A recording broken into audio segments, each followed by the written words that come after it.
Hello, Ducks fans. Welcome to another episode of the Quack Report. My name is Carter, and I am joined by John Lennon, maybe?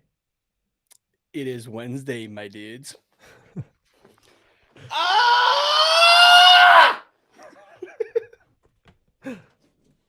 I got that chaotic energy going on today, so I just wanted to embrace it. Yeah, I can't tell if that was like excited that it's Wednesday or if like, oh my god, it's only Wednesday. Like I don't know what that. It's kind of a mix. It's kind of a mix. Okay.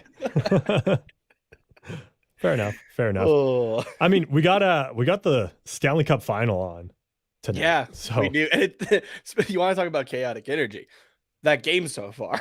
Oh, yeah, it's insane. As we're recording this, if people are listening the next day, it's 3-3 going into the third period. And man, so I knew I should have put money down when Tampa was down 3-1 because the odds at the time were like plus 650 or something like that. I'm like, yeah, it's insane. I'm like, this would like be the one time it'd be worth it to throw down $5, see what happens, you know? Like it's only tied right now. Obviously, it's not like Colorado can still win this game, but I'm just like, man, that looks pretty damn good right now. Actually. Those are some damn good odds for like betting on Tampa to win the game still, because like obviously they're not out of it at any point. Like they could be down 8-1 and they still won't be out of it. So, but that being said, though, we've seen the trend of they're kind of off for the first two games and then they light it up. So maybe it's a good thing that I held off. Actually, I feel like it's like a game 3 and farther. So if they go down 2-0 in the series, like money down. Yeah, exactly. That's a wrap. I'm putting my life savings down on them to win the series because that's a good payout there. That's a great payout. I could maybe pay half my student loan. Oh, the sad reality. Yeah. Sad reality. We got a quack hello from Allie. Hey, welcome. Surprised you guys are filming right now and not doing a watch along. Yeah, I just want to hang out with you guys. Want to do our episode. It's only every week now, so we gotta get our hangouts in when we can with you guys. So yeah, exactly. Yes, yeah, especially because it's once a week, and then we're gonna have a bit of a break, and we just want to hang out with the peeps. Yeah, exactly. Exactly. So we got some exciting stuff on the table for today's episode. We got John Gibson talk. If you've been on Twitter or social media at all as a Ducks fan, there's that he's been in the headlines. If you've been on hockey Twitter over the last week, shit's been wild as well. Yeah. Okay, actually, sorry. Retract my statement about tonight's game 1 being chaotic energy. Hockey Twitter this week being chaotic energy. Oh, true. Yeah. Right? The stuff that we've seen with John Gibson. I know for Flames Twitter, there was a random thing going around that Johnny Gaudreau had been signed, or it hadn't been pencil or pen to paper yet, but it was an agreed upon thing. Flames Nation kind of went crazy, and right away that got shut down by closer sources. Yeah. Ryan Leslie, who's the host for the Calgary Flames broadcast on Sportsnet, literally just retweeted the tweet and just said, nope. And if you're an Oilers fan, you got videos of Connor McDavid going around, and Zach Kassian as well. And I don't know what else has been going on this week. Those are kind of the 3 main ones, but those are kind of the main ones. There's been coaches getting hired, coaches getting fired, coaches interviewing all over the place. Bruce Cassidy. It's not a news point here, but Bruce Cassidy's out of a job for less than a week. Yeah, gets let go by Boston, which I learned after the fact that Boston management came to his house and fired him. Ooh, that's brutal. Yeah, that's tough. At least he didn't have to drive anywhere, but you could say, hey, let's meet for dinner and chat, and then you buy him dinner, and then you're like, finally, you're fired. They were talking about that on the Steve Dangle podcast. They were like, okay, would you rather get fired at home, or would you rather make the drive to the office kind of thing and get told, or go elsewhere? And I wouldn't want to get fired in my own home. That's crap. Yeah. So, and that's one of one of the few, in my opinion, downsides. So people who work from home now, as long as it's not a place that you're consistently in, I feel like that gives you some comfort. For me, it is my living room. I wouldn't want to get fired while I was in there. So, but I'd be fine in here, I feel like, if that were to happen. Yeah. So. Yeah. You can separate it a little Yeah, bit. you can separate it a little. Yeah, you just be okay. I'm just gonna avoid that room for a bit. But yeah, for me, if it's my living room, I'm like I got to walk through that every day, and I don't want to relive that. So Yeah, but I think for me the worst room in the house to be fired in would be the bathroom, because like that's my sanctuary, man. Like that's where I go to just let all my problems go, among other things. But if I got fired in there, I wouldn't know where to go. You're just on the toilet, like FaceTiming your boss. Yeah. So here, so I'll FaceTime you here. Okay. And Okay. here, we'll even just for our viewers here, we'll even put in like the FaceTime Oh, kind of perfect. kind, Yeah. kind of deal. In portrait mode. Yeah, exactly. So Carter, I really hate to do this, but I know we just said 2 weeks ago during exit interviews that that you were safe, that your job was fine, and that unfortunately though we have to let you go. Bloop. Yeah, exactly. Yeah, you just let one out right then. It's just like that's what I think about you firing me, you dumb fuck.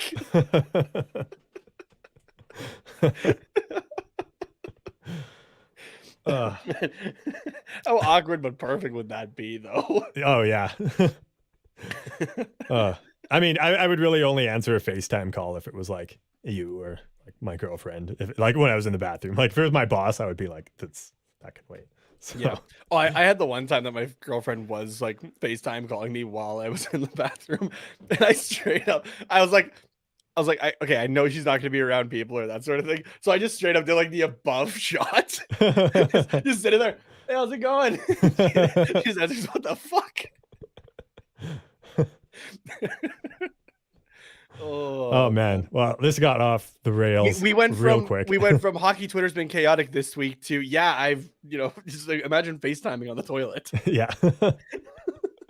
Before we lose all our viewers, Reneel with a hey Reneel, good to see you again, and a quack from Lauren as well. And Marcus is in here too. Hey Marcus, what does it say? I got my first bad sunburn today. Ooh, rough. Because I skipped school and went it's supposed to be bridge jumping. I went ahead in the comments. Yeah, okay. Bridge jumping, and now my entire back, neck, face, chest, legs are burnt. Ooh, rough. Gotta remember that sunblock, man. Yeah, absolutely. Yeah, I guess you remember this because I was sending you Snapchats and whatnot of how like horrible it was. This was a couple of years ago. Went to Hawaii, and like second day there, the idea was, okay, we're gonna go like in and out of some shops or that sort of thing. The plan wasn't for like a 2.5, 3 hour walk along the beach. And I was wearing a muscle shirt, no sunscreen or that. Mm-hmm. And like later in the day, we're sitting down and I'm like, yeah, I definitely got burnt. I can start to feel it. Right. And later in the evening, I'm like, wow, okay, this really hurts. And I knew the pool at the hotel was like really cold. So I'm like, oh, that'll feel nice. And that wasn't really doing anything. The next morning I get up and everything's fine, go paddle boarding and everything like that. But we're in another shop later, and I'm going to try on a shirt in the change room. And suddenly I'm like, ow, this actually like it feels like the shirt's like sticking to me or something like that. And I like slowly am able to get the shirt off, and I look in the mirror and I just go, Dad? And he's like, what's going on? I'm like, okay, I'm gonna open the door here. And I open it up, and he just looks and he just goes, oh shit. I had just like so badly burnt my shoulders that they were like massive blisters on my shoulders, and we had bandaged them up with like aloe and everything like that. And then later, like I think it was like a day or two later, had to take the bandages off, and it just peeled skin with it. And they were just nasty. Oh yeah, it honestly looked like my shoulders had it almost looked like my shoulders had road rash. Actually, like it was brutal. And so like then that was the very start of my trip. So I'm there for the entire week, like like having to wear muscle shirts, but like just because of like I wasn't able to put a t-shirt on that, but like draping a towel kind of like across my neck just to still keep it covered and everything like that. Wasn't able to go swim in the ocean because that would have stung like a motherfucker. And like just not able to really like I was able to participate in things obviously and whatnot, but it was still like kind of limited. And then on the flight home, it was okay. Yeah, I can't really move my shoulders because they're still kind of in pain. You're on a dry airplane for however many hours, and I get off the plane and it's like, oh, okay, my shoulders don't hurt anymore. but like I still can't really move them. My shoulders had turned to leather basically. Like I kid you not, just like thick leather that like you know how sunburns peel off, right? Mm-hmm. Like these were like they weren't flakes. Like it was like taking off hide basically. It was ridiculous. And that took a few weeks to get off. So yeah. Yeah, that's rough. Long story short, and lesson here, Marcus, wear some fucking sunscreen, man. Sunscreen is cool, Marcus. Excuse me. I see that the chat is going off on cliff jumping. Have you ever been cliff jumping, Nate? I haven't been cliff jumping, but Marcus went bridge jumping. I have done that a couple times. Okay. Is it just like, jump? Because I've never been either. That's why I was kind of curious. Is it just jumping off like into water, like what they do on like those travel commercials where they're like, come here and like run and jump off this cliff, and it's like 40 feet up or whatever? Yeah, it's just like that. Yeah, okay. Yeah, pretty much. I wasn't sure if it was like that or if it was like bungee jumping. So no, yeah, cliff, like it would be like, yeah, you're jumping off like into water at heights or that kind of thing. I did a lot of it in BC and Penticton. Oh yeah, there was it's kind of okay. What started as like a lazy river, or like you'd kind of do like river floats, right? And it was not a lazy river, I guess, but it was like a very slow moving river. Yeah. So it used to be that like you would set up kind of like the starting point, and it would take you about like 4.5 hours to like float down the thing. Mm-hmm. A few summers later, everything was like moving so fast that you're done the thing in an hour and a half. But anyway, damn. Near the end of it though, when it goes to like the big Okanagan Lake, there was a bridge there, and you would have people jumping off of it, and we did it a few times as well. And you didn't have to worry about like the depth or anything, which was great. The only thing you had to worry about was making sure you didn't land on somebody who was coming out from under the bridge during their float. Imagine you're like sitting there for like the early days of it, like when I went. You're sitting there for like a relaxing 4 hours. You're just like chilling out in the sun. You're having a few wobbly pops and that kind of thing. And then some kid just lands on you like right as you're about to be done. That would just suck. Yeah. That's not a good day anyways. Nope. That person's later on their toilet FaceTiming their boss and they get fired as well. No. Full circle. Here we go. Yeah. Got it back. Oh.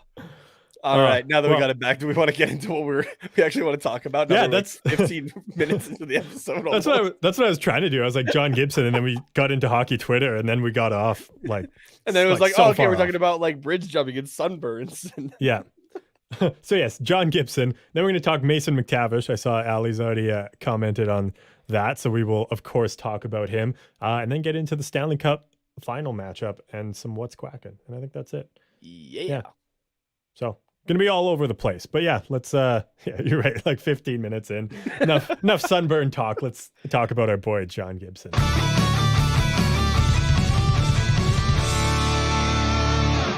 I feel like you can tell that you and I haven't talked in a bit as well, like just by like how the episodes start, right? Like if we're like quick and like kind of to the point, then like, oh yeah, like we're caught up with each other or that. But like if we're talking about like random stuff for a bit, or like kind of like catch ups kind of stuff, we definitely haven't talked in a couple days.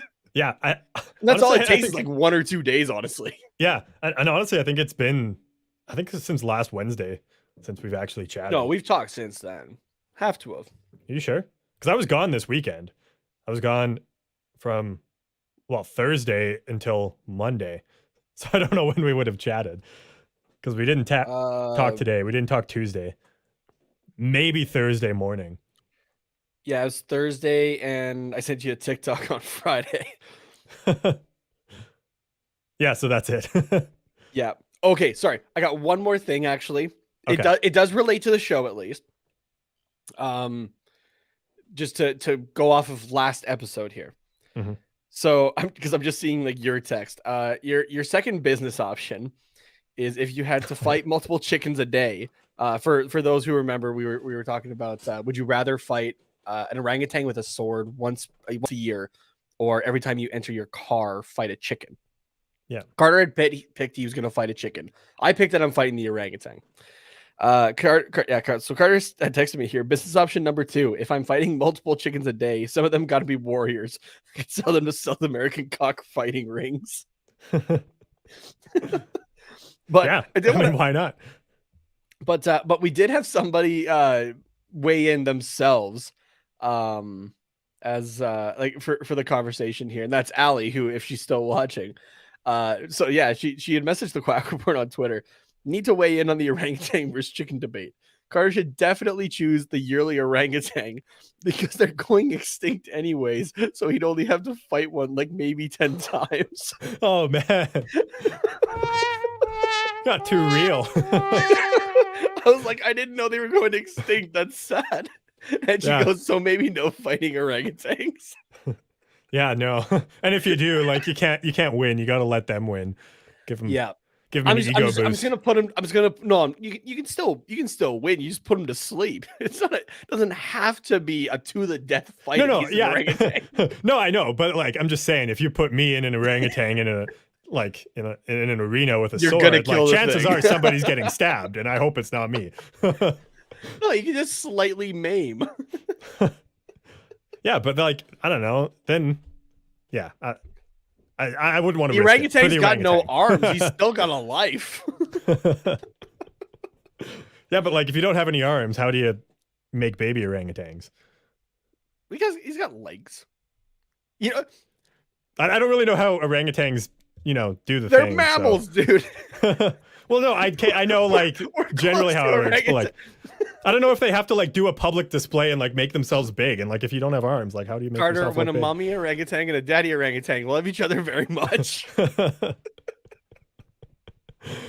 Oh my god. Okay, speaking of ridiculousness, John Gibson in the headlines. Yes, John Gibson. I honestly don't really know what happened, because I heard that, like, all I really heard was that John Gibson wasn't being traded, and I was like, or didn't ask for a trade. That's what it was. He did not request a trade, and I'm like, I didn't even know that. It was rumored that he had requested a trade, so I'm a little bit behind on the whole conversation. So maybe you'll want to catch I got us a up. little bit of a lead up here. So on Friday, Frank Saravalli on the Daily Faceoff Rundown said that the Ducks, the organization, is frustrated with Gibson, and they're frustrated with his frustrated body language. They're frustrated with his frustration. Yeah, exactly. Gotcha. They think it doesn't help that when you let in a goal and give your it doesn't help when you let in a goal and give your teammates the death stare.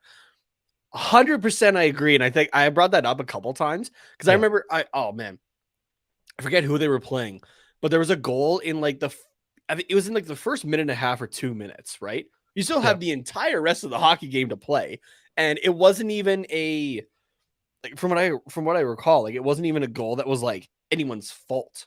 It was just a good play. And right away, you can just tell he's frustrated. He's given the death stare and stuff like that. And even I was like, dude, like, just chill for a second here.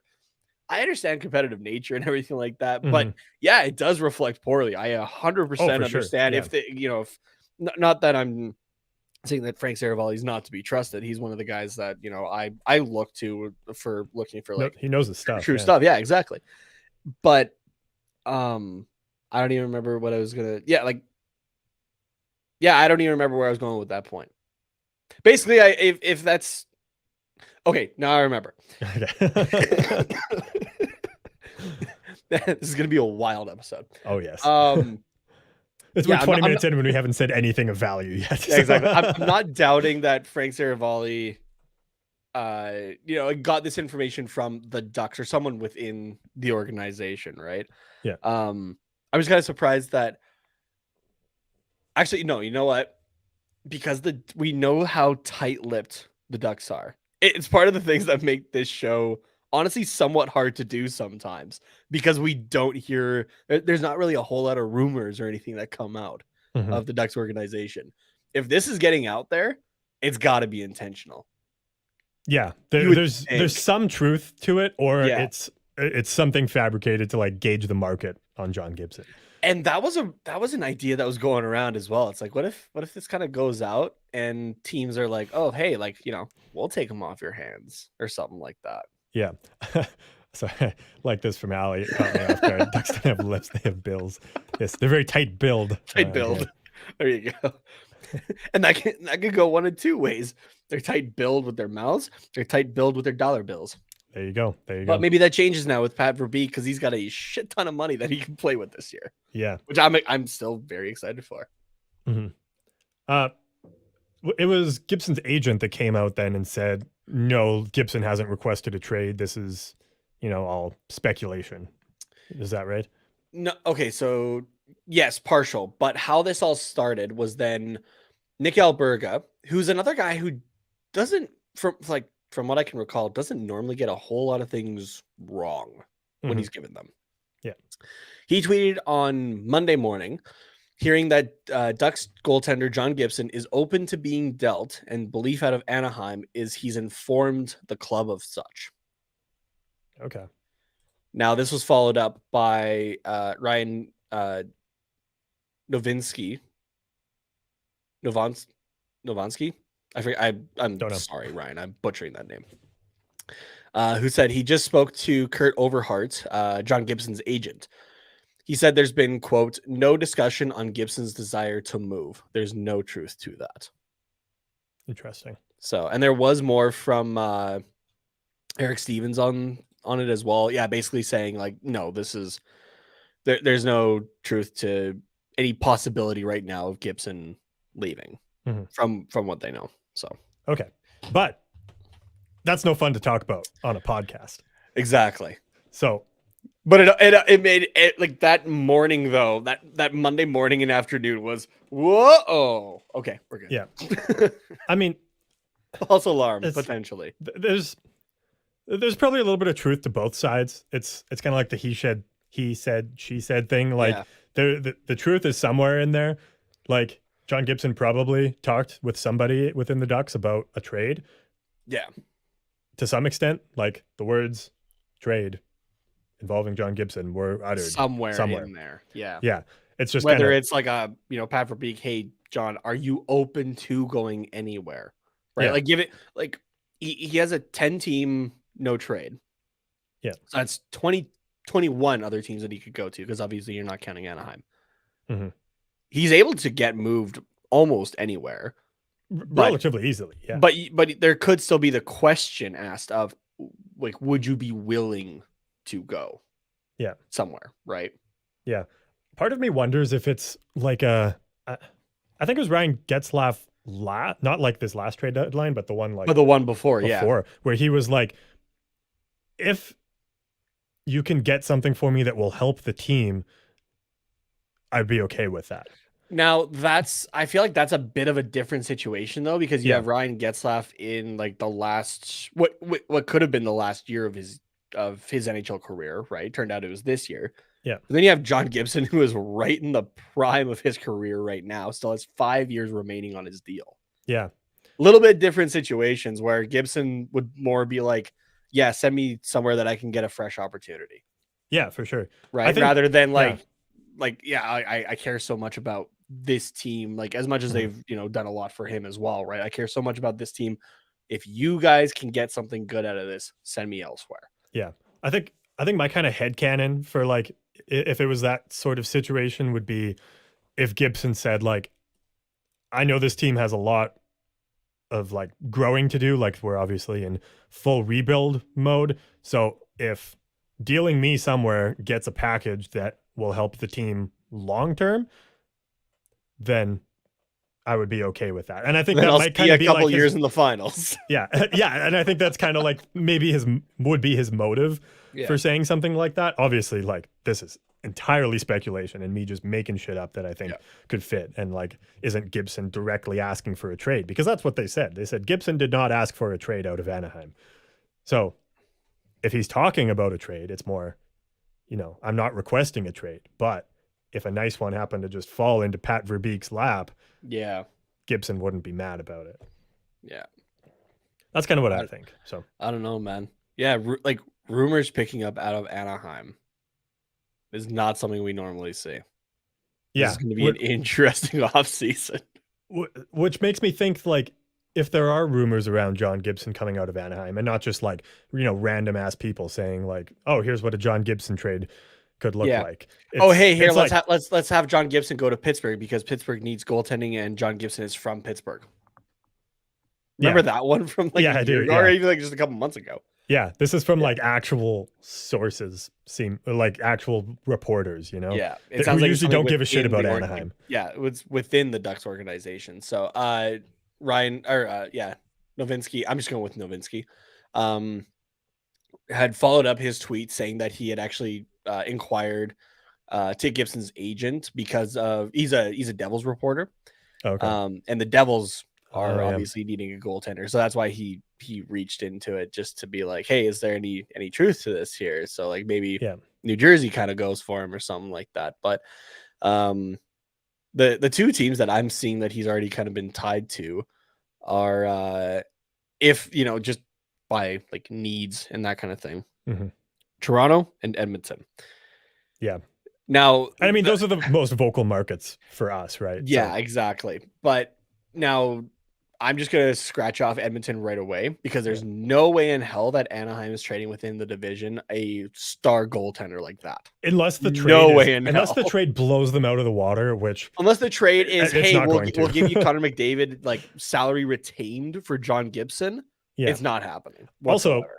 Also, the only way Edmonton makes that work is if Anaheim retains salary, and they're not doing that for 5 years. Exactly. So no way in hell. So Toronto is the only one that could still be valid because there's currently not a Jack Campbell signing. They still have Peter Mrazek, but you could try to move him out of Toronto there. It also wouldn't be the first time we've seen a goalie go from Anaheim to Toronto. It wouldn't be.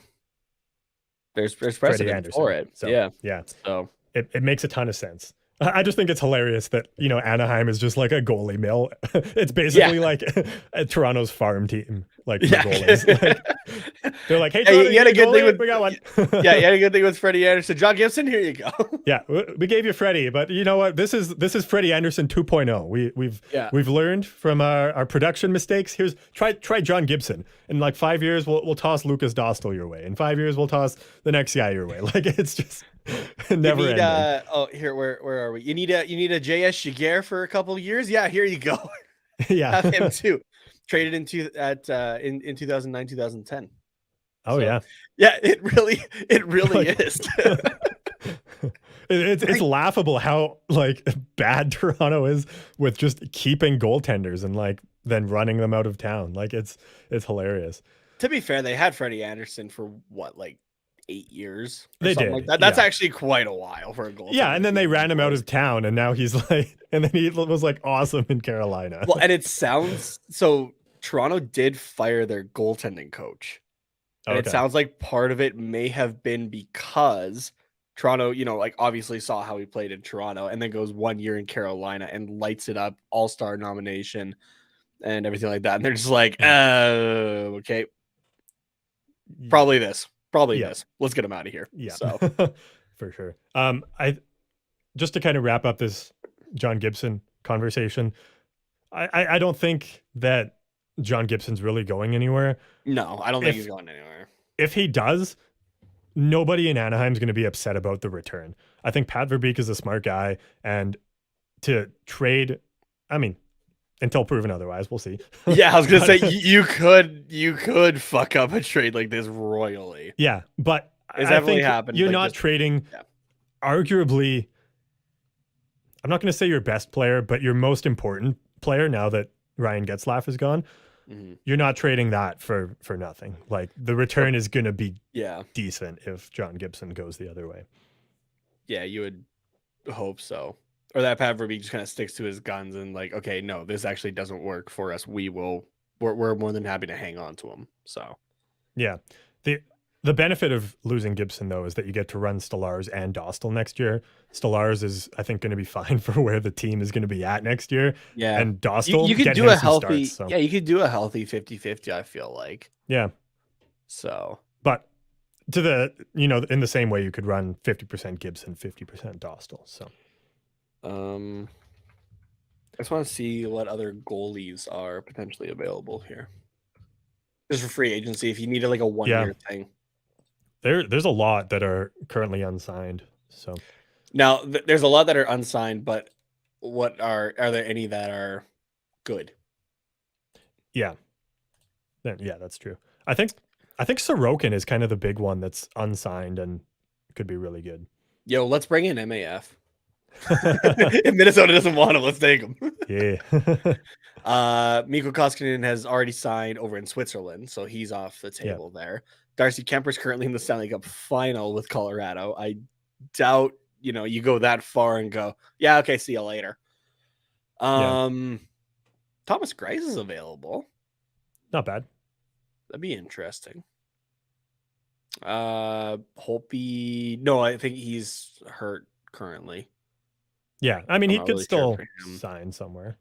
Yeah, Martin Jones, I feel kind of risky with that one. Yeah. Jack Campbell's looking for money. Mm-hmm. Ducks have money, but you got to be sure on that one, though. And you would have to have Gibson off the books at that point. Yeah. To be able to do that even. Yeah. Sure. Yeah, I'm just kind of going through here. Riddick. No, God, no. I hope Riddick's played his last NHL game because it should have happened like 8 years ago. He works on as a tandem, but he's not a starter by any means. No. Casey DeSmith could be interesting. Not a bad choice. Yeah. Yeah. And then it severely seems to drop. Yeah. Off. So there's not that star goaltender, but for a rebuilding team, you can throw a stopgap in there to be in a tandem situation with Dostal. That's or Stellars. That's not bad by any means. So I think he's expressed that he would like to return to Buffalo unless he hasn't signed there already. If he's able to stay healthy based off of how he played last year, I wouldn't say no to a potential year of Craig Anderson. As going into his 42, going into age 42 kind of thing, he still put up pretty good numbers on Buffalo. Yeah. That could be interesting. If we're signing 42-year-old Craig Anderson, he has to be with Dostal has to be glued to his hip during practice. That's very much in a mentorship role. Yeah. And so we're not going to have room for anyone else on the roster. Yeah, exactly. And I'm thinking of that going, okay, you're doing a year, 2 at the very most. You're not going much farther. No. Yeah, so, I don't even think 2. So yeah, a 1-year thing would be the safest thing to do. So, but it sounds like he enjoyed Buffalo though and wants to return there. So for sure, I think that's probably where he'll be. Long story short, I don't think Gibson's going anywhere. So. We get one rumor that Gibson's okay to leave Anaheim if they can find a deal, and we're okay, who's replacing him? Yeah. Shit, we've had so much bad luck over the last little bit. Who's gonna be in net next year for us? Malcolm Subban, Alex Stalock, Carter Hutton. Who's gonna be? Is it gonna be fucking Garrett Sparks? Who's gonna be here? Yeah. Let's get Louis Domingue. Man. Let's get Louis Domingue. Then everybody can enjoy his baking. Yeah. What was it? Spicy pork and broccoli. Spicy pork and broccoli. Is that what it was? Yeah.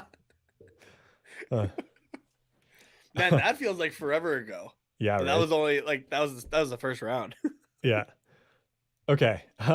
Let's move on to Mason McTavish in the OHL playoffs. This is kind of breaking. Ali sums it up nicely here.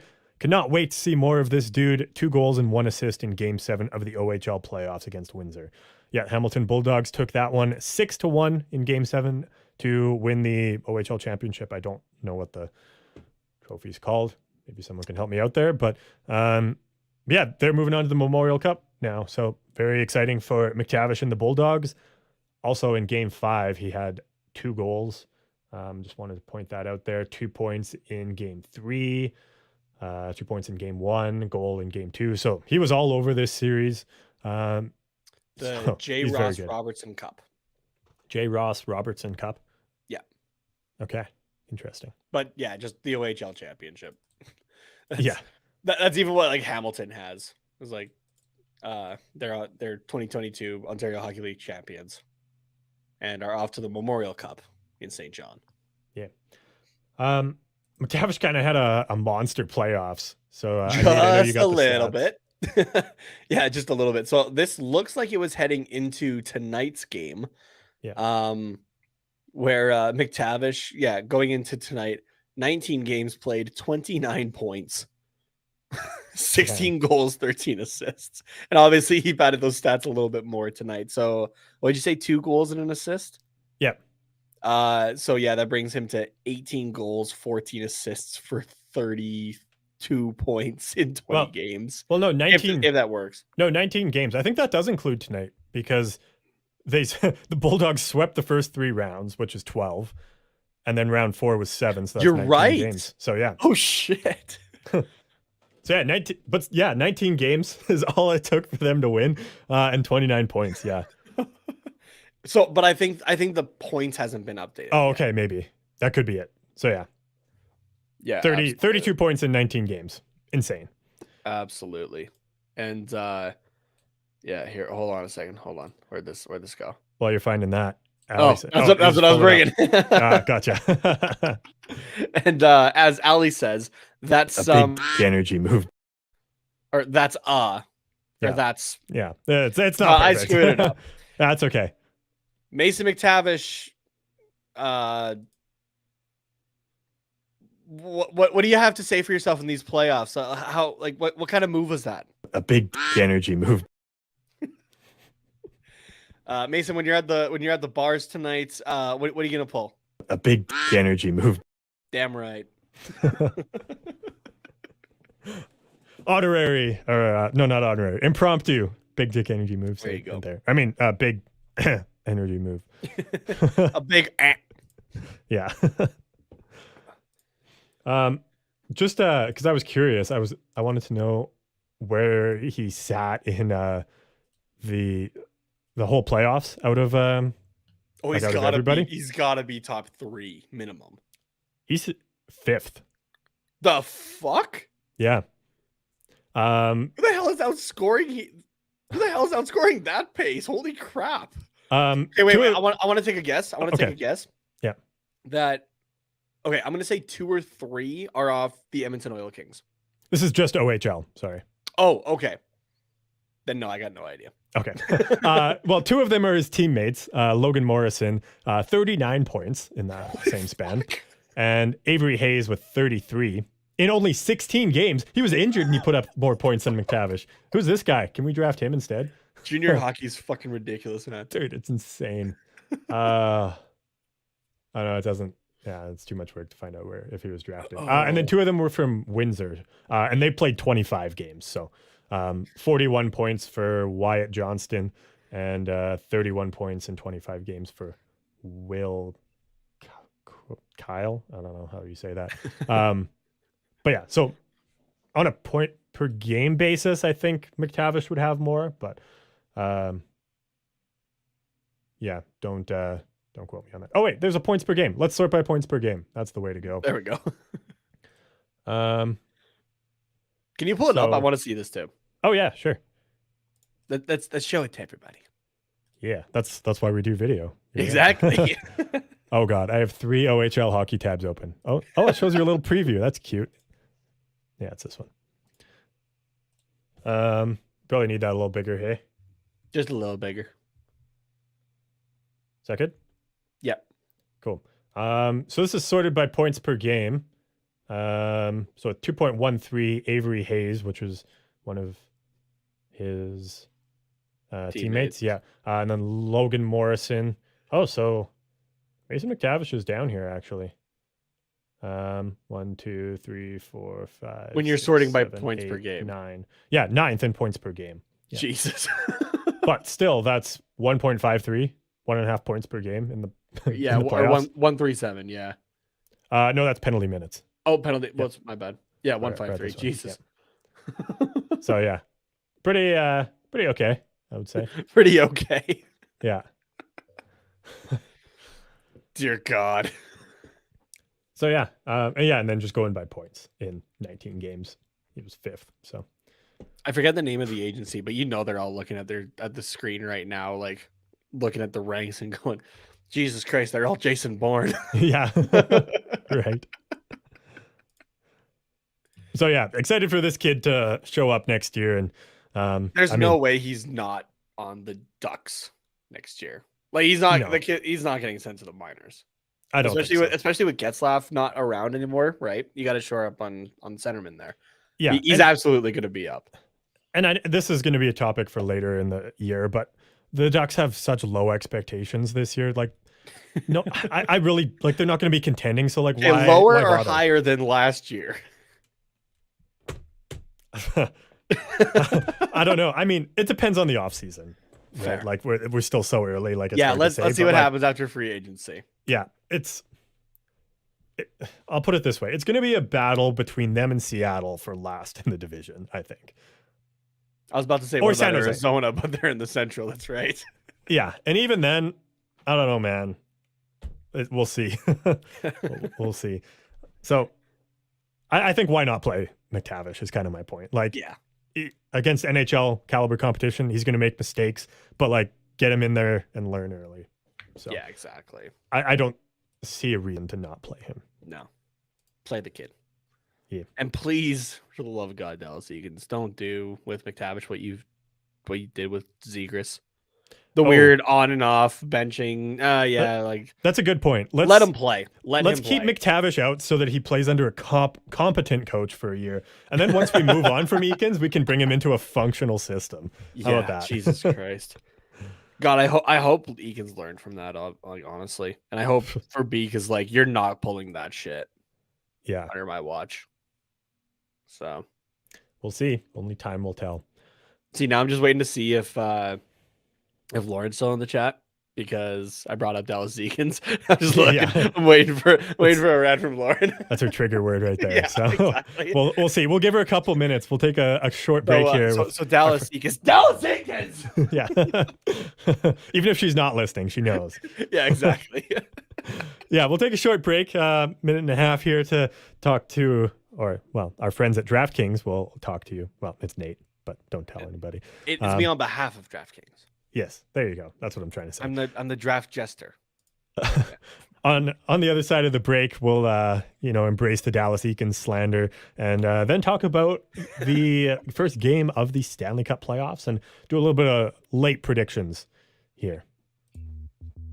Hockey fans, the pursuit for the Stanley Cup is on, and DraftKings Sportsbook, an official sports betting partner of the NHL, has an unbelievable offer for the most exciting playoffs in sports. New customers can bet just $5 on any team to win and get $100 in free bets no matter what, win or lose. Looking to turn a small bet into a big payday during playoffs? With DraftKings same-game parlays, you can do just that. Create your own parlay by combining multiple bets, like which team will win, how many goals will be scored, and more. It's your shot at an even bigger payout. DraftKings is safe, secure, and reliable, and best of all, you can deposit and withdraw your cash whenever you want. So, what are you waiting for? Download the DraftKings Sportsbook app now, use the promo code THPN, bet just $5 on any NHL team to win, and get $100 in free bets no matter what. Again, that's code THPN, as in the Hockey Podcast Network, only at DraftKings Sportsbook, an official sports betting partner of the NHL. Minimum age and eligibility restrictions apply. See show notes for details.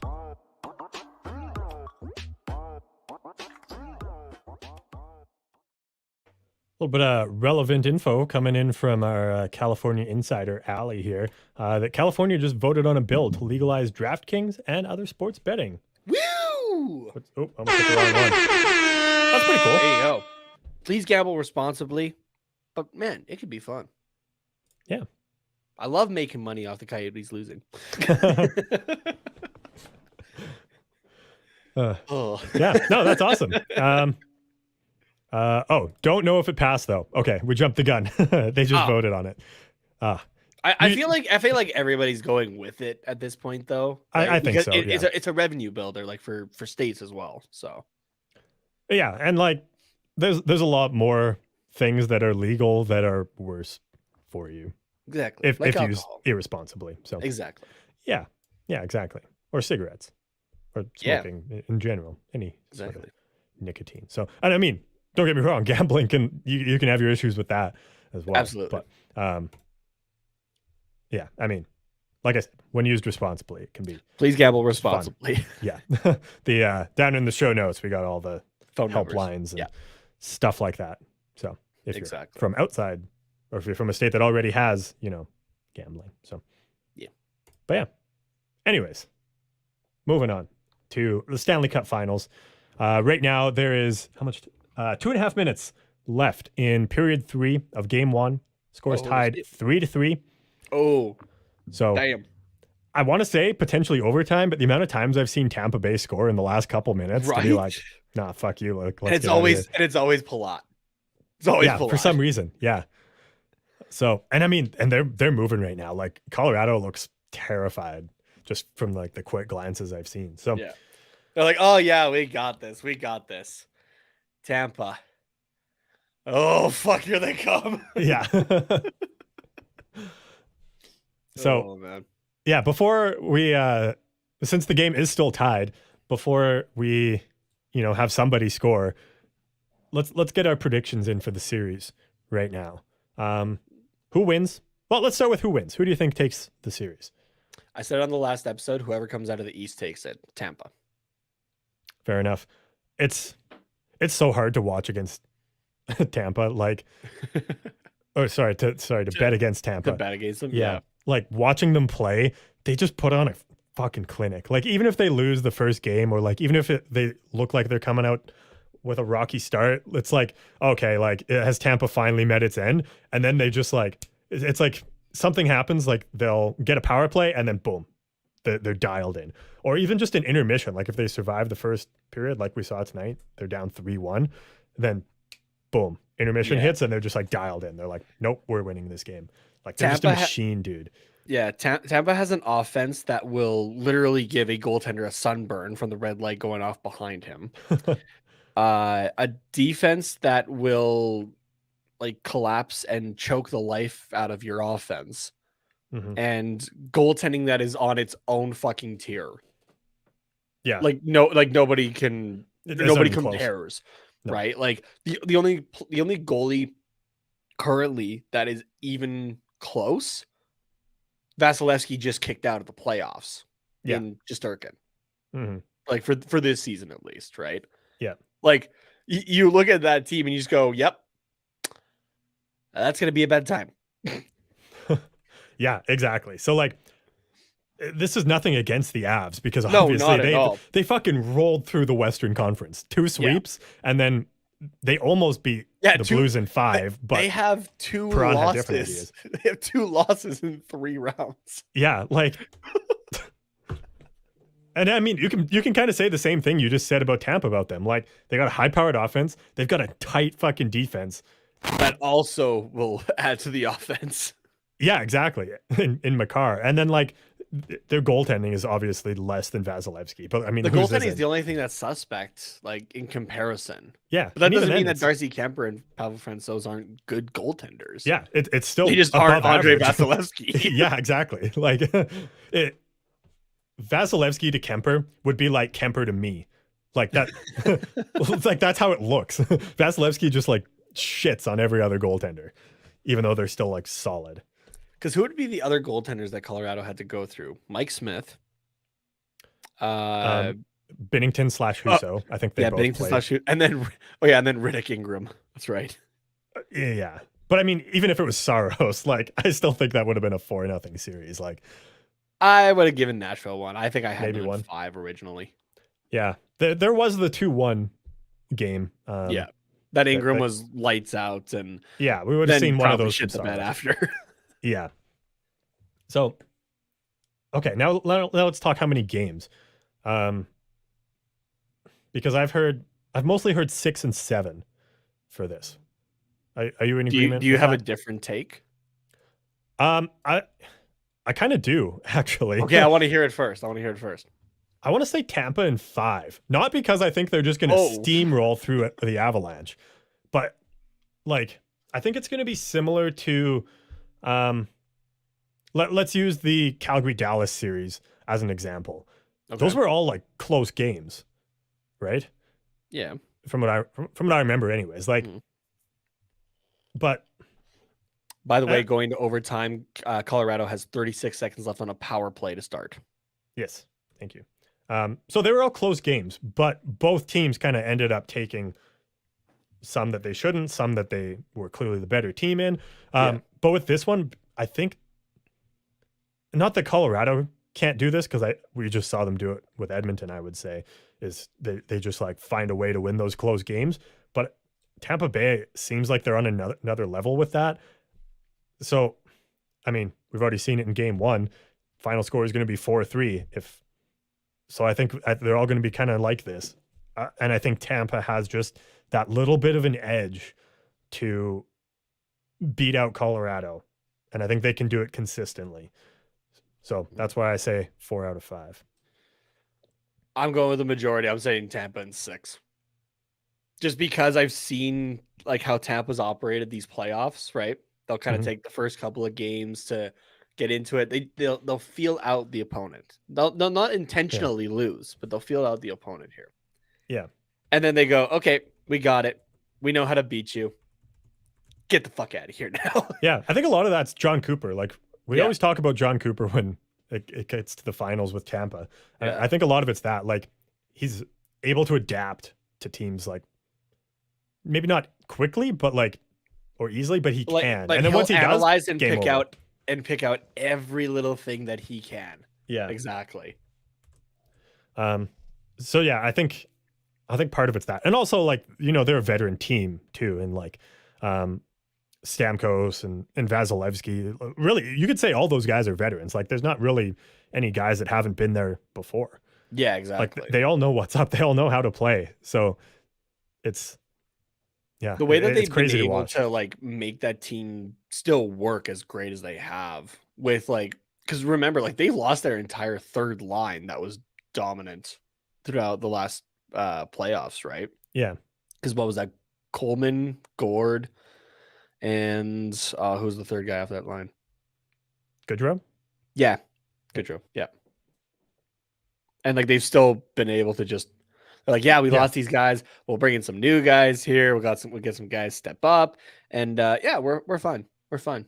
We're coming for 3 for the first time since the 80s in the Islanders. Like, fuck. Yeah. Sorry, what did you say? Did you say 6 or 7? Or you just think 6? You think 6? Yeah, I'm going Tampa 6. 6. Allie's a little different here with Avs in 6. Get out of here with your different opinion, Allie. She says, I want Manson to hold the cup. Okay, that's fair. Yeah, no, that is fair from a Ducks point of view. But I mean, what about Corey Perry? Come on, he's a Duck, or was a Duck. Yeah, he's the literal definition of if you can't beat him, join him. He lost to the Tampa Bay Lightning twice and said, "Fine, I'll join you guys." Man, that would suck if they lose this year. And he's just like, "You got to be kidding me!" Yeah, right. You got to be kidding me. I guess there's Cogliano, former Duck on the. Actually, there's 2 former Ducks on both sides, because there's Cogliano and Manson on the Avs, and then there's Perry and Maroon on. Yeah, you're right.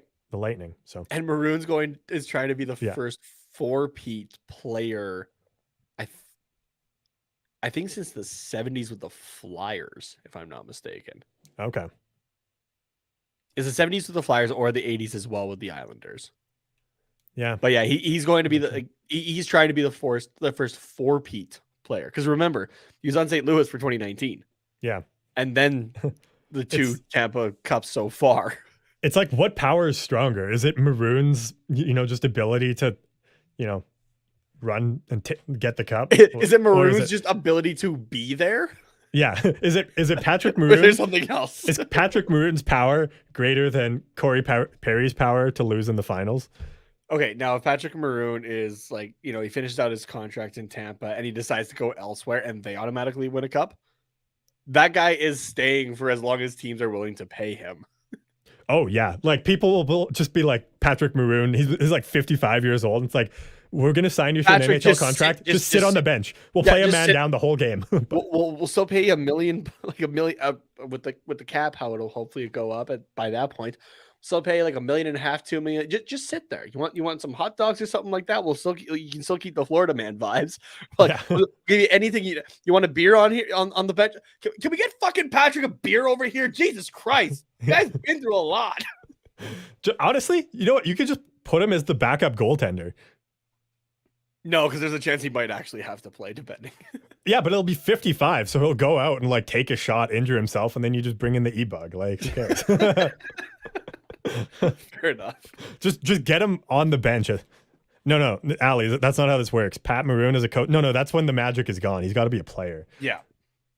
It continues. At least I think. I don't know. It's too risky. He's a player on the bench. Yeah. It's too risky to make him a coach. I don't think that's how magic works.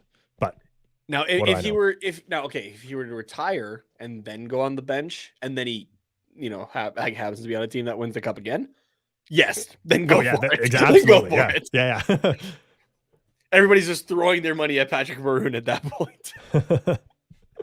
Yeah. Bring your kid wherever the fuck you are. Let's go.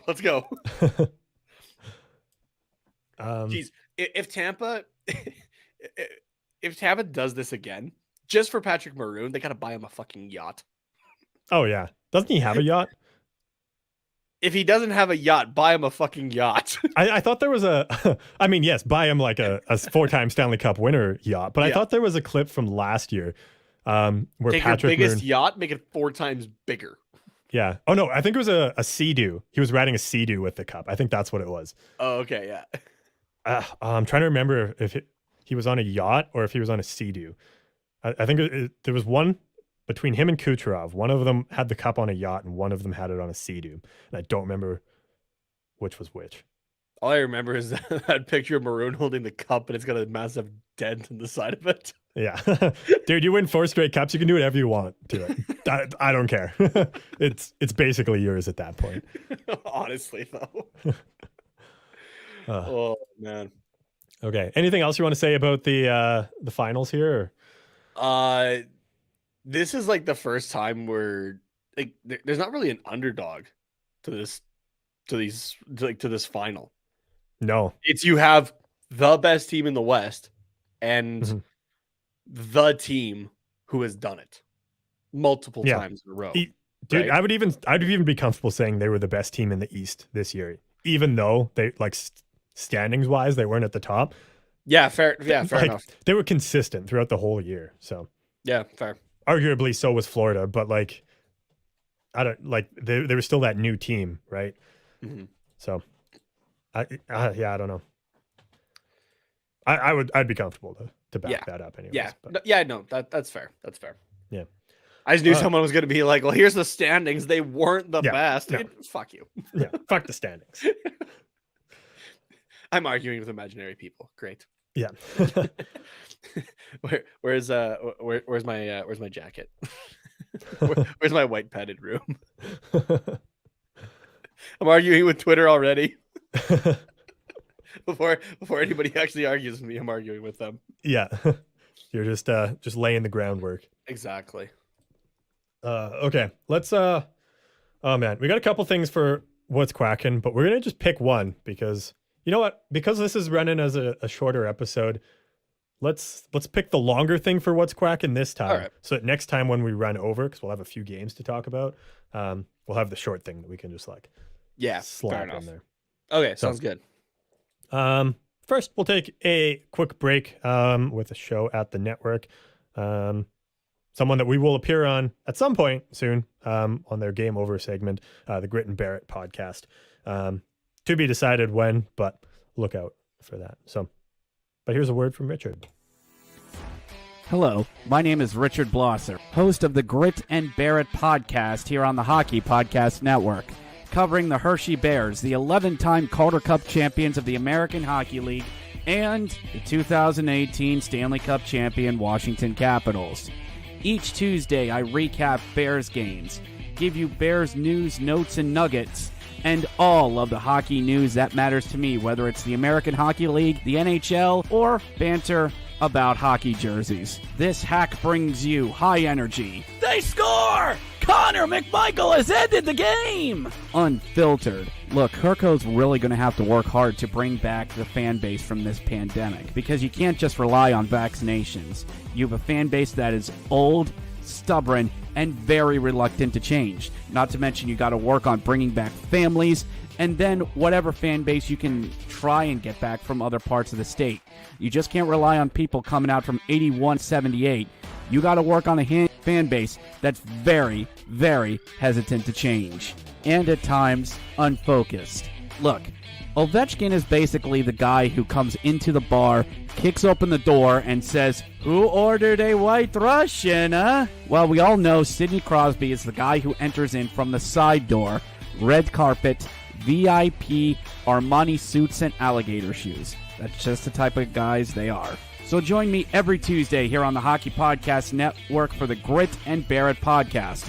Follow me on Twitter at Grit and Barrett P1. That's Grit, Grit, and BEAR, it P1 on Twitter. Available wherever you get all your podcasts. Part of the Hockey Podcast Network.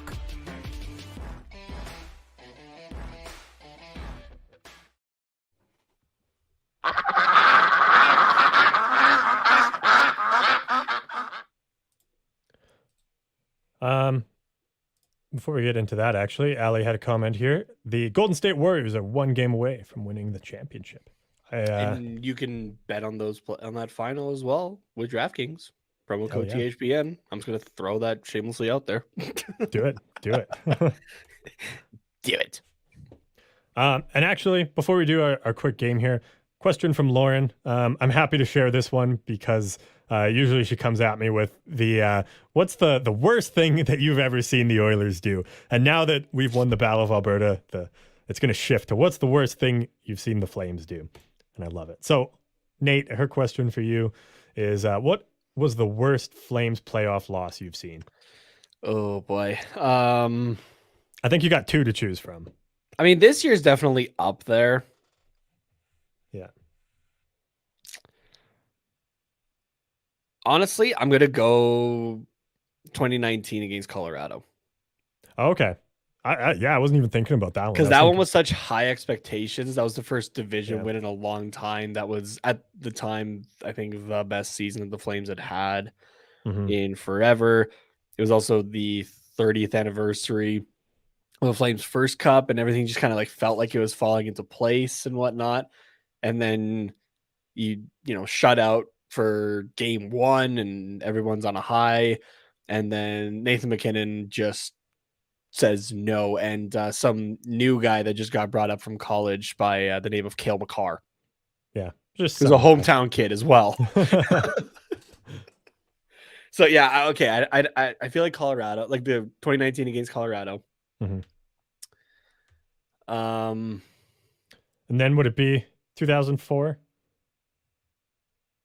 Or yeah, it would be 2004 or 2015 actually.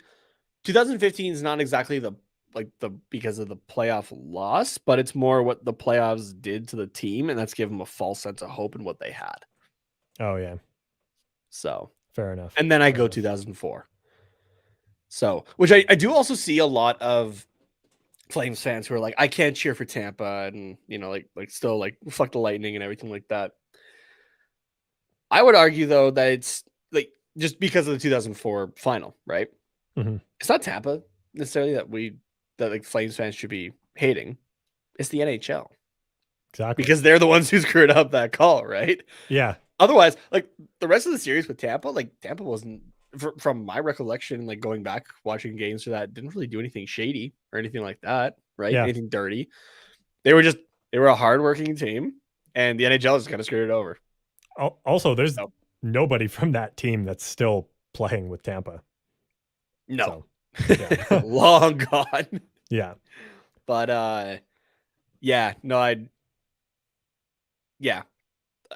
in no particular order, 2019, 2015, 2004. Gotcha. Yeah. I'm upset that you wouldn't even like give me the satisfaction of saying the most recent Battle of Alberta, but that's okay. You know what? That one did suck, but also you could see it coming from a mile away at the same time. Yeah, fair. So, yeah, that's my reasoning for it. Yeah. Also, just so everyone knows, the overtime is just about to start. So if I'm not totally paying attention, That's sometimes that is why, because I got it down in the corner. I mean,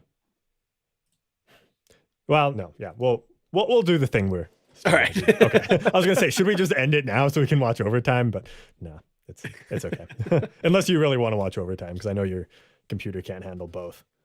I'm going to watch Kenobi after this, actually. Fair enough. Okay. This is still going to be quick. 10 minutes at most. Yeah, we'll be good with this. So this is a Sporkle quiz here, which is the 5 most recent 40 goal scorers for each NHL franchise. So some of them you can see only had a couple because they're newer franchises or they just haven't had 40 goal scorers. So now that we have started, let's hit play. And Nate, you just got to tell me the players here.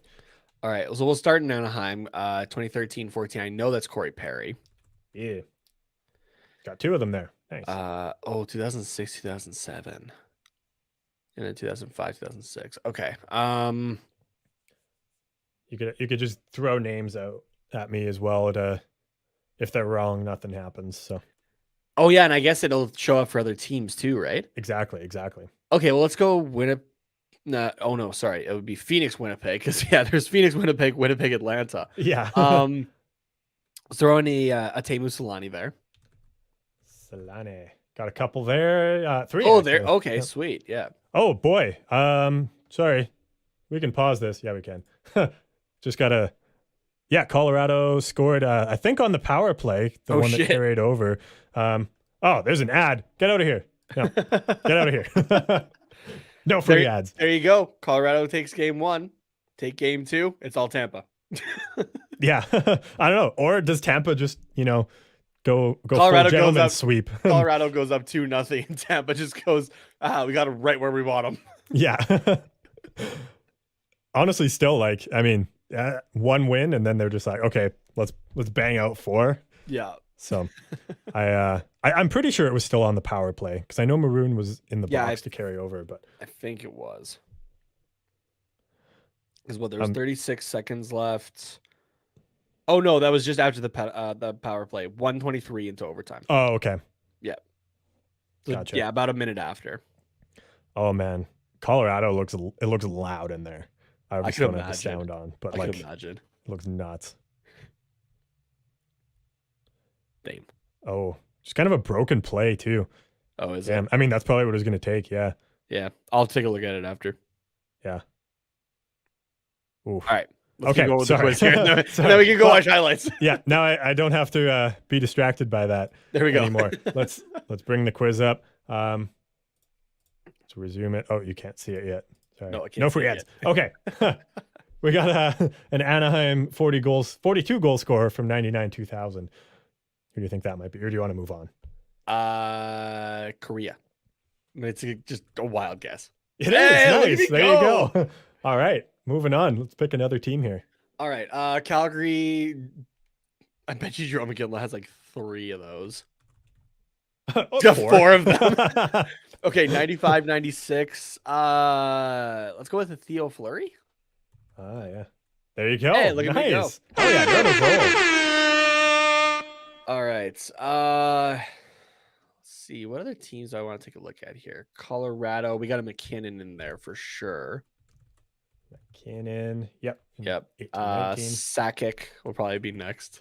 For 2 of them. Couple. Yeah. Still an 0203 50. Forsberg. Oh yeah. Forsberg. Nope. Do I maybe have to say Peter? Peter Forsberg. Nope. There's no Forsberg. Really? Okay. LA in the 90s. Okay, let's go Gretzky. How many are we gonna knock off here? None. Did I spell that right? I did. Okay, this thing has to be broken. Yeah. Well, I mean, Edmonton's is. Well, I guess it only goes back to the 90-91. So yeah. Gretzky didn't have 40 some goals in LA, or is he just not the top scorer? No, because there's two 45 goal scorers in 90 and 91 for LA. Weird. Okay. So, no, just not Gretzky in LA. Okay. Edmonton, McDavid, Draisaitl. McDavid 2, Yeah, Draisaitl 2. Draisaitl. So you just got one in the 90s there, but 90-91 Messier. I feel like that's a Messier thing. see, no Or Coffee. What the coffee. Nope. Who the hell played for them in 90-91 that got 4 goals? I don't know. I wasn't here. God, I have no idea. Yeah. Okay, let's take a look around here. Who else do we got? Okay, let's throw in Matthews because that's gonna knock a few off Toronto's board. Yeah. 2 for sure. 3. 3 of them. Yeah. Okay. There's an 18-19 one that should be easy to get Marner. for Toronto. Nope. I would have thought it was Marner. 18-19 with 47 goals. Oh, I think I know who it might be. I don't want Not to say it. Nylander. Oh, Tavares. I think that's what I think. Yeah, there Yeah. you go. And then 01-02. That's got to be maybe I might be wrong on that. Sundin. It is. Yeah, there you go. Nice. Vegas 17-18. That's William Karlsson. Carlson. Yep. Because then he got a fat paycheck and promptly dropped off the face of the earth. Yeah.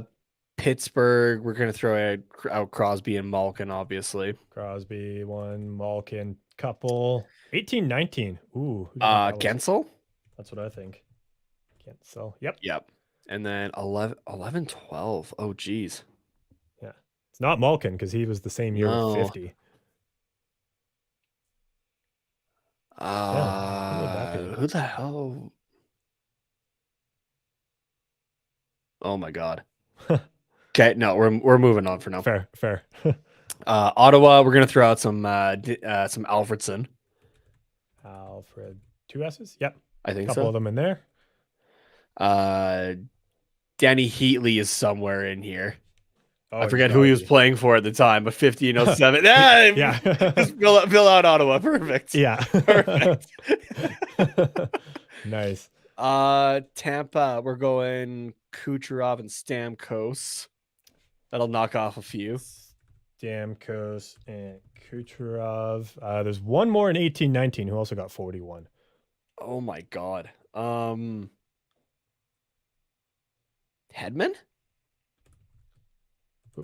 Nope. Think No. you're missing another forward. Stamkos, Kucherov. Oh my God, why am I blanking right now? They're literally still playing right Yeah, now. right. We just watched them. I'm just trying to think back to that team though. Yeah. Mind you, that team's also pre-pandemic. That's true. Yeah. Which Which was like 20 years ago. yeah.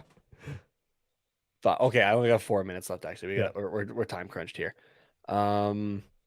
Montreal, Minnesota, Parise from Minnesota. Oh no, but we got New Jersey. Detroit. Let's throw in some Datsuk. Y-U-K? No. U-Y-K? How do you spell that? Don't remember offhand. Datsy. Oh yeah, Y-U-K. Okay. Dats Y-U-K. No, he's not in there. Okay. Really? Okay. Yep. Okay. Well, Chicago, we got Kane and Taves got to be in there in 15-16 and further. Kane, Taves. No, not Taves. Wow. Oh, okay. 18-19, was that the year that DeBrincat went off? I think so. Yep. Yeah. Let's throw in a Panarin in there because that might take off for the Rangers. Nope. No? Okay. Zibanejad then for sure. Yes, for sure. There you go. LA is all in the 90s, and I could only think of Gretzky. Yeah. Unless I don't no, know. wait, when did Marcel Dion play? Try Dion. I don't remember how long he Is played. it 2 N's? 2 ends, yeah. No. Okay. T-I-O-N-N-E. Oh, you're getting some help from the chat here. Let's throw Okay, this one I up here. actually have this full screen here. Okay. How about Oh, this? I did say Ovi. I guess we just hadn't put it in yet. Yeah. Oh, just type in Ovi. There you go. Ovechkin. You've got. Yeah, I'm looking at Carolina Hartford. I want to put in the Stalls. Okay. Yeah, I'll leave that one up there too. So Staal. There you go. Got some Erics in there. Oh yeah, right. One from Minnesota that was too, the Minnesota one, right? Yeah. Fuck. Just gonna go ahead and put these guys in for you. Yeah, sure. Thanks, Allie. Okay. Then Medano is the rest of them, or at least one or two of them. One of them. Yeah. Just one of them. Okay. We got Richie chiming in to help you out. Some guys for the Yotes. Oh yeah. Kachuk for 4 of them. Fills the rest of them. Yeah. Thanks, Rich. We'll see if Roenick's on any of the other ones. Doesn't look like it. But. San Jose. Oh man, they've had a few different guys as well. St. Louis. Like oh man, I got a minute and a half.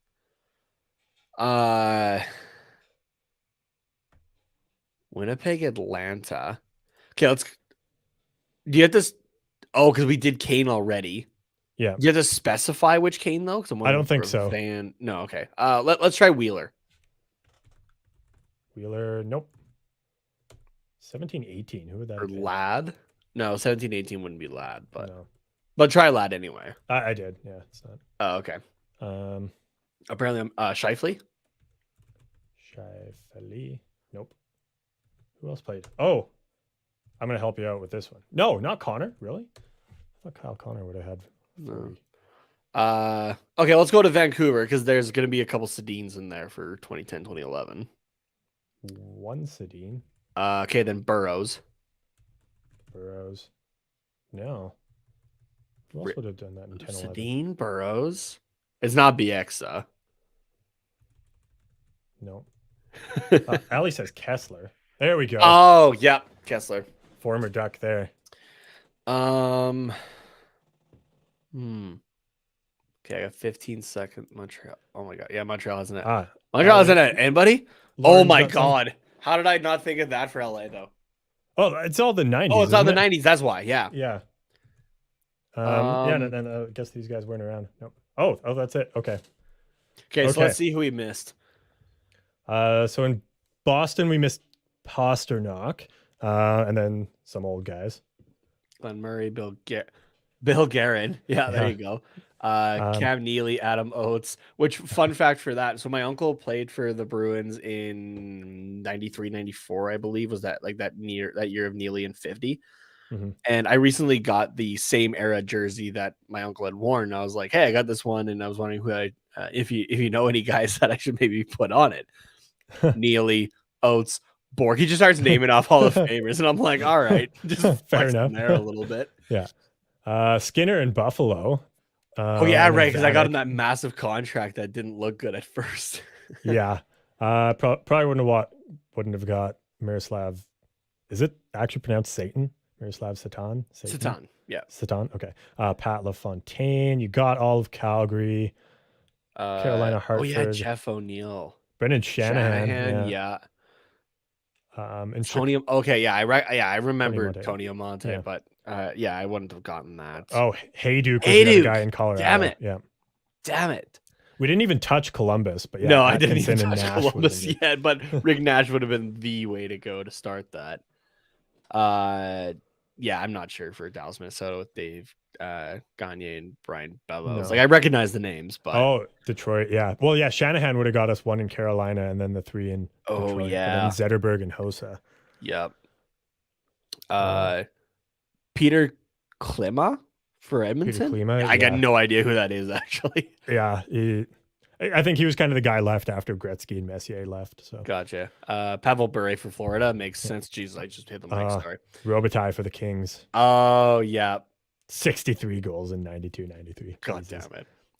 Marian Gaborik for Minnesota. Yeah. This is just like I'm like getting like flashbacks. Yeah. Just all these guys. Would you have got any of these guys? No, from I wouldn't Montreal? have gotten any from Montreal actually. New Jersey. Oh, Brian Giunta, Patrick Elias. I should have been able to think of those ones at least. Maybe. Anders Lee from the Islanders. Oh, I probably wouldn't have got that. And then I wouldn't have gotten the rest of them. No. Zygmunt Palfy. maybe. I gotta brush up on my hockey history here a bit. I guess. Yeah. The Rangers, Yager. Nash is in there again, and Gabber again. Yep, Yarmer Yager in 05-06. You got Ottawa. I'm still just impressed that I got all of Ottawa's. Yeah, right. I mean, it's only 2 guys, but yeah, but still, yeah.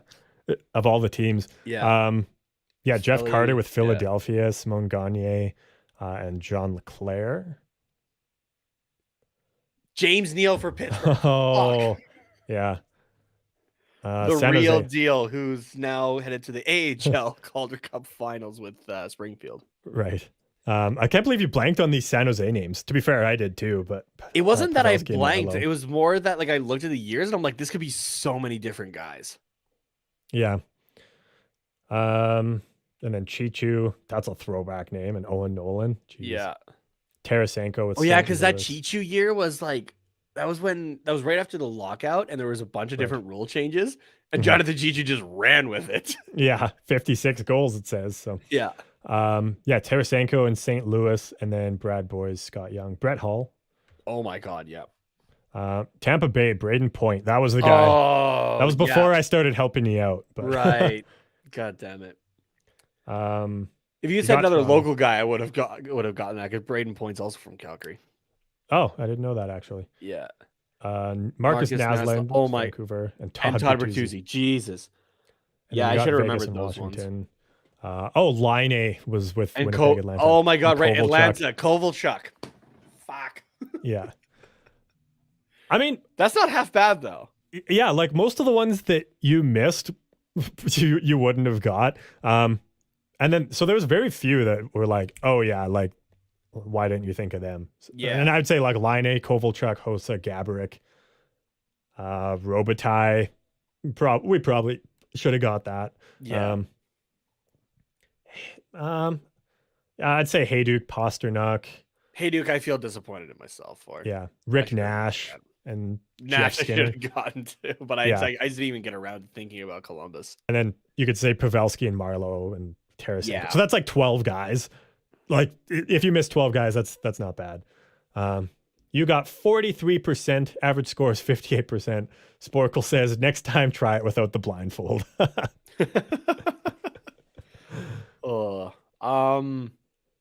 You know what though? I'm impressed that I got Ottawa, like I said. And I got Calgary and Anaheim, so that's all that matters.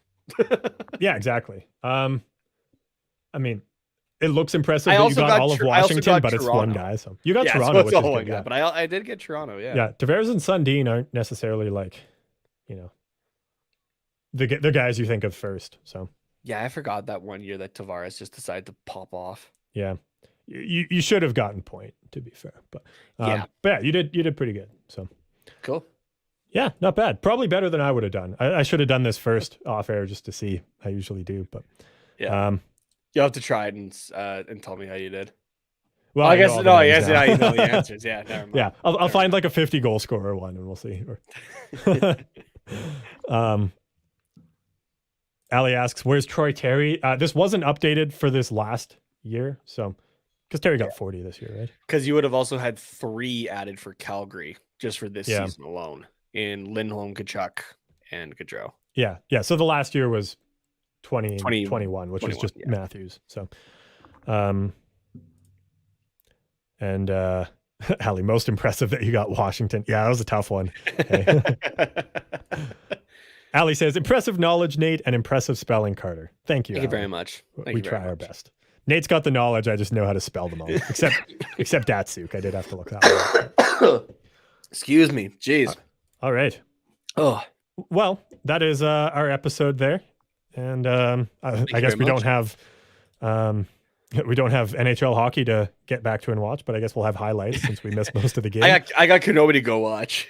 Yeah, there is Kenobi, so that's exciting. The muted words on my Twitter apparently expired, and so I woke up this morning, pulled up Twitter, and right away saw screenshots, and I'm like, "Fuck." Okay. Oh no. Luckily, like nothing story wise got spoiled, but I just saw one image, and I'm like, "Oh man, that would have been that'd have been nice to see." Like just actually come up, and now I'm waiting for this to come up. Yeah.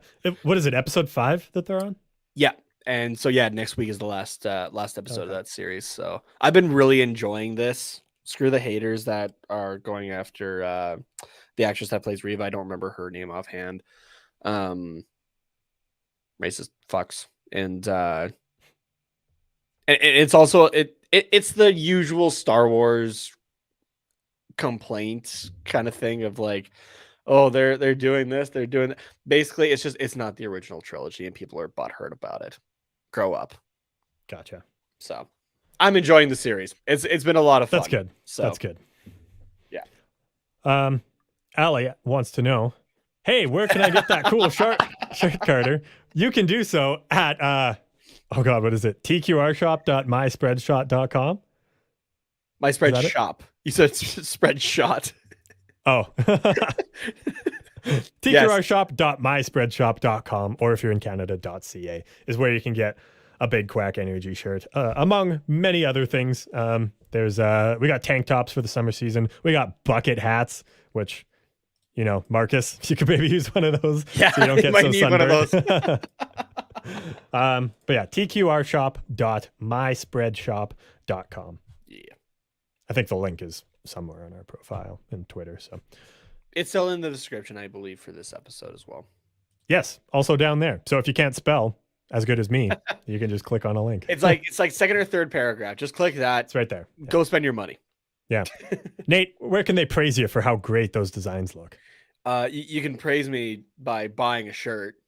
Cheap fuck. No, I'm kidding. I'm absolutely kidding.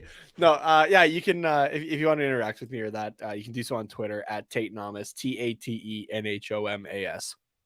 As well, I'm sure he would love to talk about Kenobi after he's seen the episode. So yes, save it for absolutely. tomorrow. Absolutely. And you can reach myself at Carter_Potts, POTTS_97 on Twitter. At Quack Report Pod is the show on Twitter, YouTube, Twitch, and Instagram. And then YouTube is the Quack Report. See you guys next week.